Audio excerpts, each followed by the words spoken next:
Здравейте, аз съм Венци и в това видео ще ви покажа новата версия 4 на приложението SportCube. След като се логнем първия път, ще ни излезе ето такъв екран с видео, което гледате и в момента.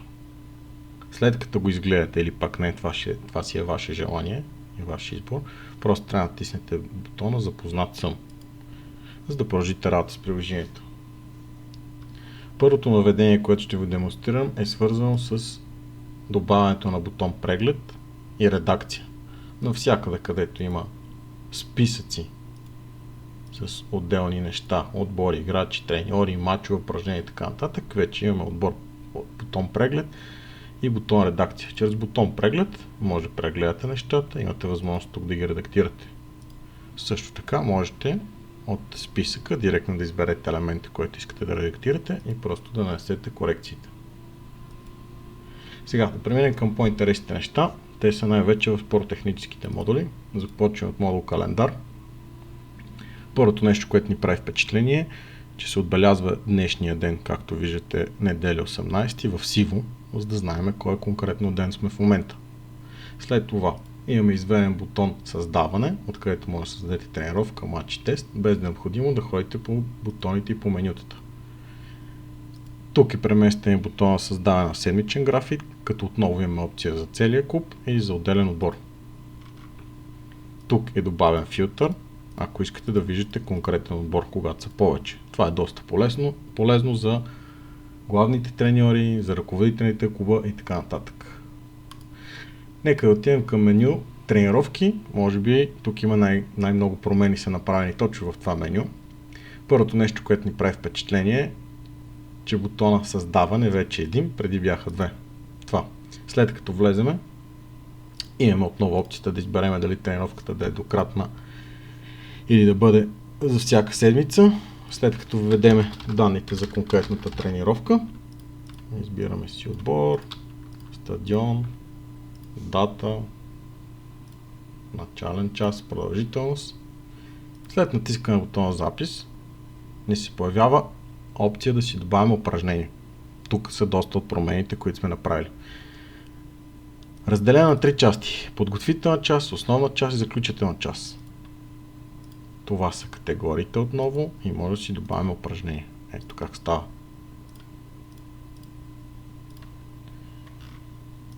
Естествено може да търсите упражнение по някаква дума, ако го знаете, ако не, просто от категорията го избирате.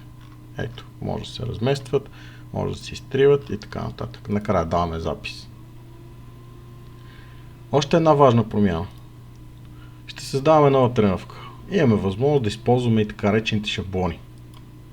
Избираме си ето тази за бързина.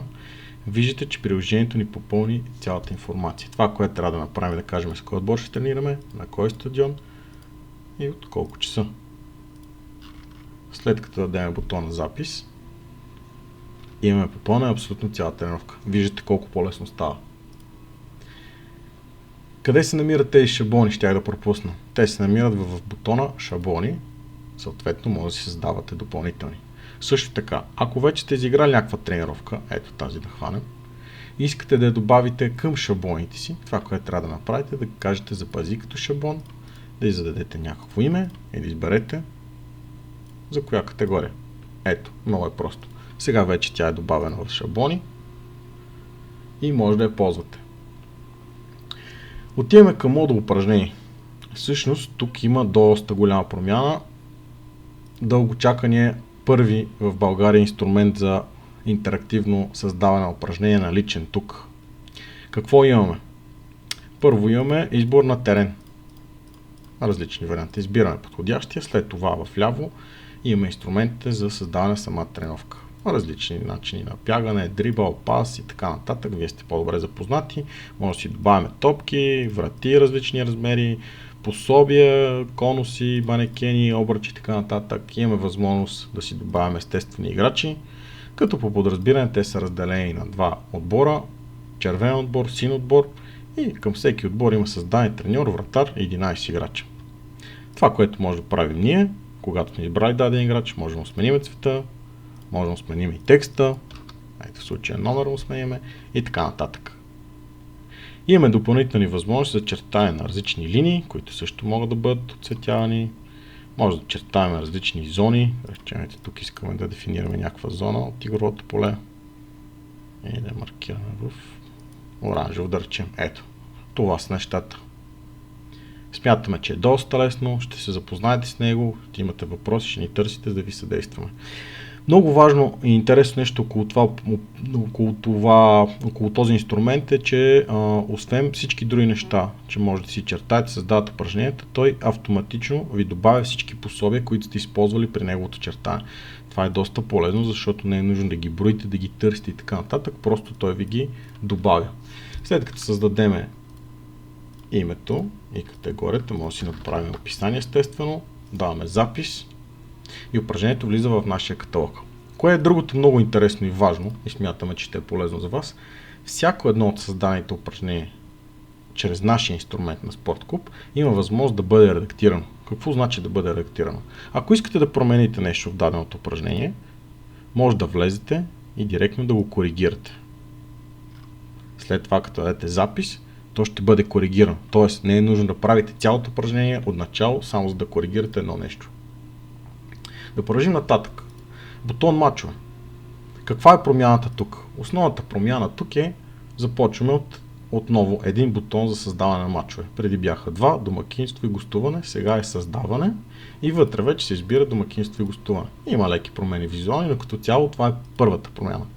Втората промяна, както забелязвам, има преглед, въвеждане и редакция. По-интересно е въвеждането.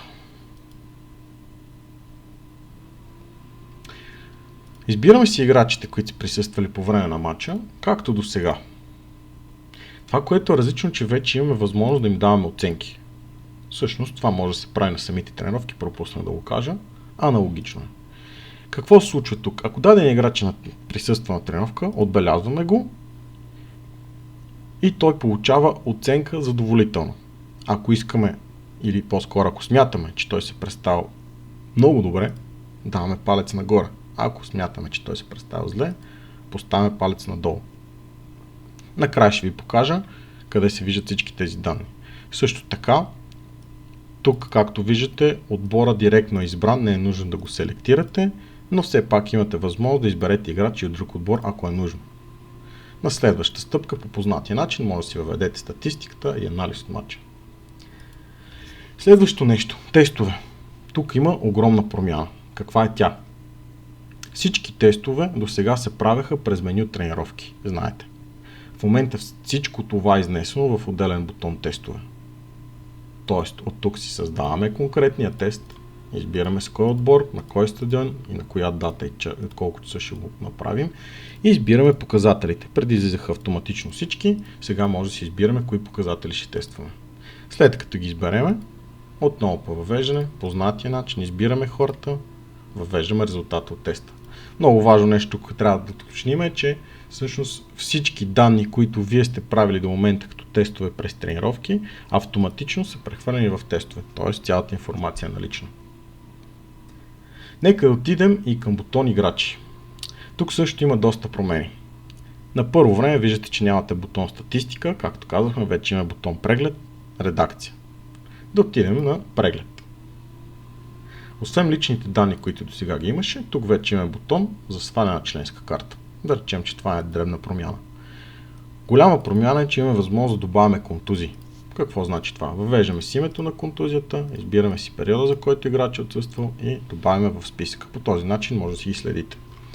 Имаме кратък преглед на задълженията, какво има като задължение, какво е платил и така нататък. Ето тук за клуба всъщност стои цялата информация, която въвеждаме ние като оценки на играча. Ето виждате неговите резултати. Участва в 4 мача, в 5 тренировки, общо часовете, които изработя по време на мачовете 8, по време на тренировките 1, оценката му е 100%, 75%. Какво значи тези проценти? Ако играч просто отбелязвам, че на тренировката, приложението му дава средна оценка, т.е. 50%. Ако той се представя добре, с палче нагоре, тази оценка ще е максимално близо до 100. Ако му се поставя палче надолу, тази оценка ще е максимално близка до 0. Тук отново може да си гледаме показателите по време на тестовете, както беше и до сега. Другата промяна, която въведохме от тази версия, че ето тук, ако си избереме дати, примерно за август месец, избереме показател, примерно гол, може да видим историята на състезателя, съответно, ето в този матч вкара един гол, в този два гола. По този начин може да следите неговите, представянето му по време на матчовете. Всъщност, това са повечето промени в новата версия на SportCube номер 4 подред. Ако имате някакви допълнителни въпроси, затруднения или желание да получите повече информация, ние оставаме на среща по познатия до сега начин. Надяваме се, че всичките усилия, които сме положили с нашия екип в последните няколко месеца, ще ви накара да използвате приложението още по-често, още по-да ви бъде лесно и нещата да са ви много по-приятни за работа. Благодарим!